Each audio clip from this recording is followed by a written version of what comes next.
those 5 red lights. Your hands tighten around the steering wheel. Your right foot is holding the throttle. Your left is waiting at the clutch.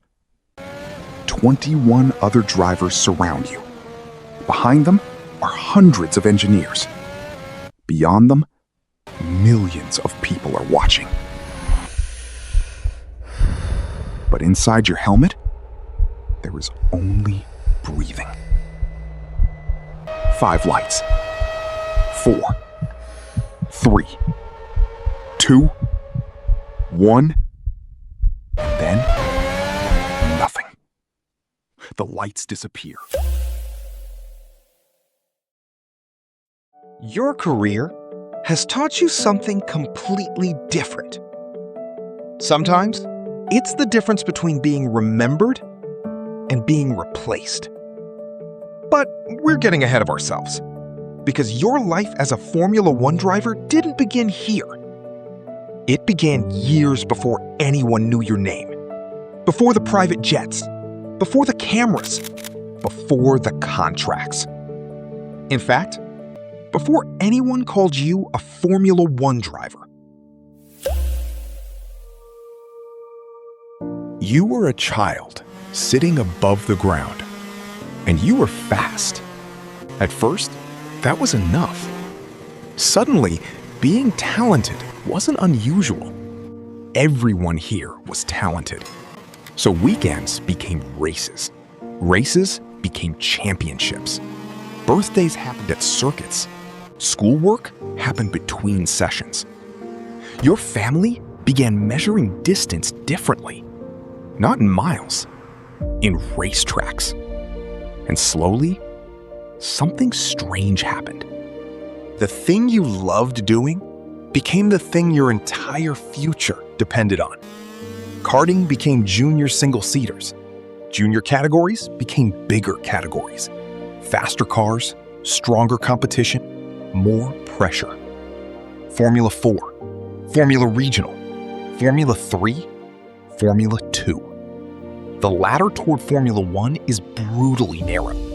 The FIA itself describes this progression as a pathway from karting through F4, Formula Regional, F3, and F2 toward the top level. And every step upward does something uncomfortable.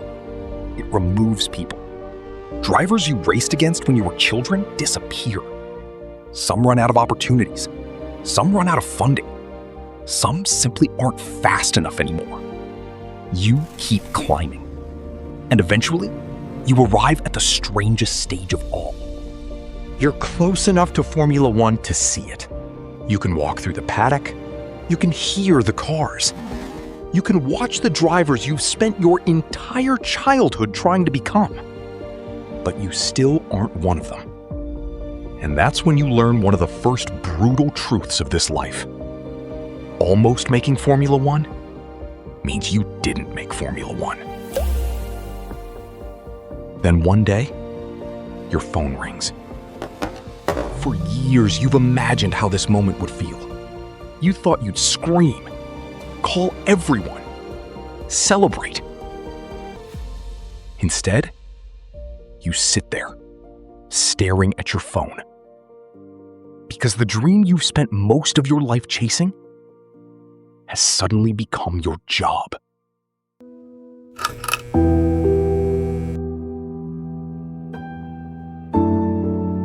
The first time you walk into the factory as a Formula One driver, everything has your attention.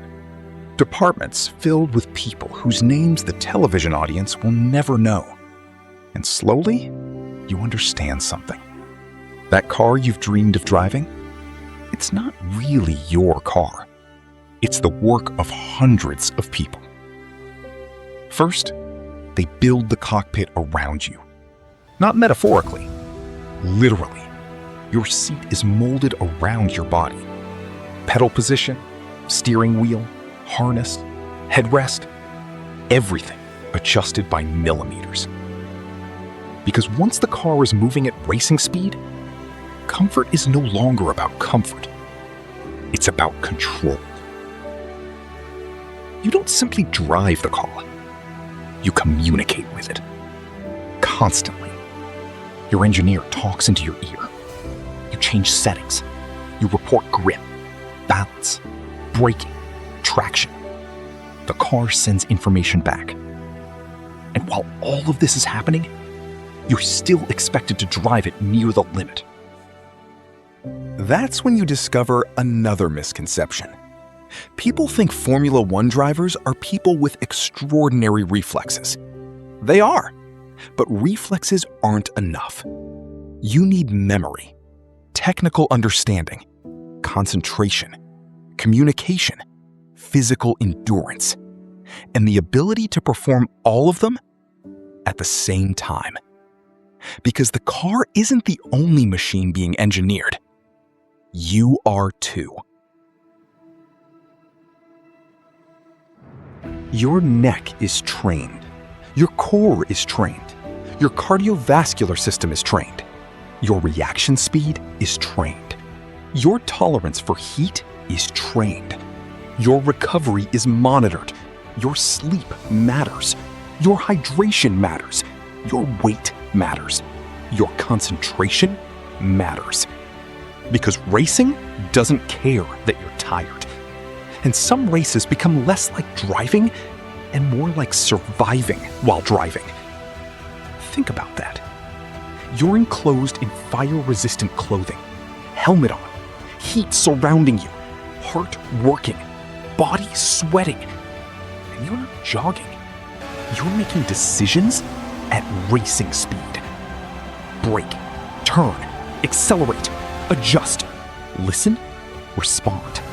Check mirrors, watch the car ahead, protect from the car behind. Remember the instruction your engineer gave you 15 seconds ago. And then, do it again. Corner after corner, lap after lap. That's why physical fitness in Formula One isn't about looking athletic. It's about preventing your body from becoming the reason your brain makes a mistake. And the strangest part? At especially demanding hot and humid events, drivers have described cockpit temperatures approaching 50 degrees Celsius and losing several kilograms of fluid over a race distance. After enough training, all of this becomes normal.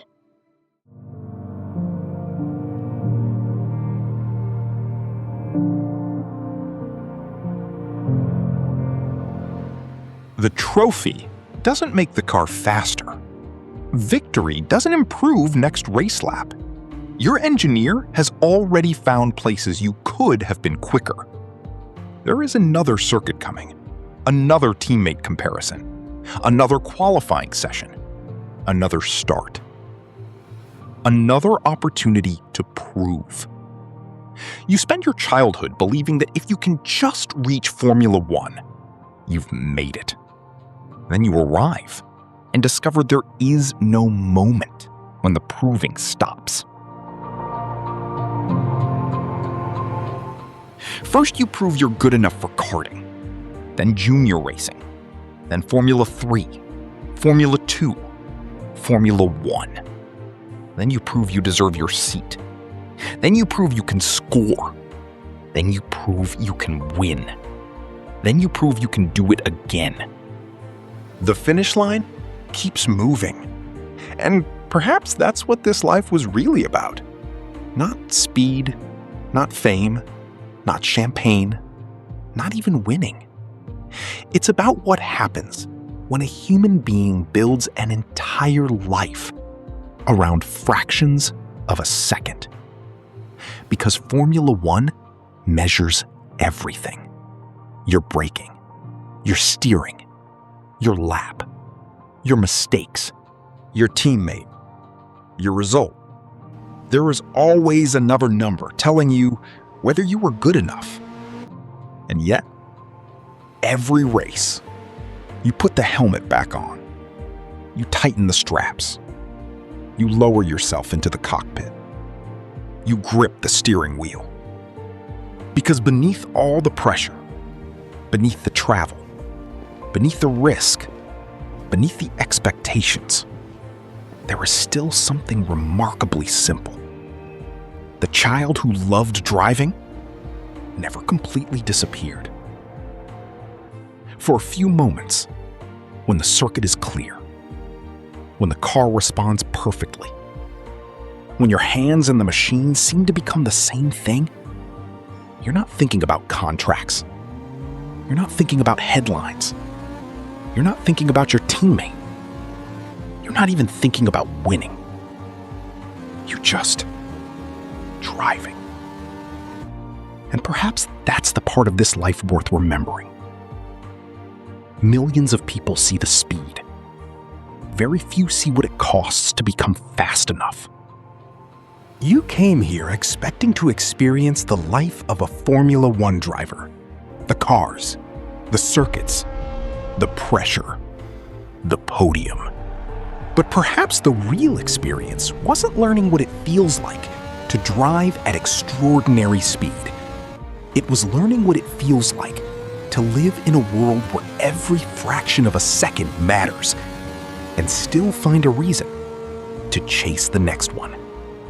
Every life changes the way we see our own. Until next time, step inside.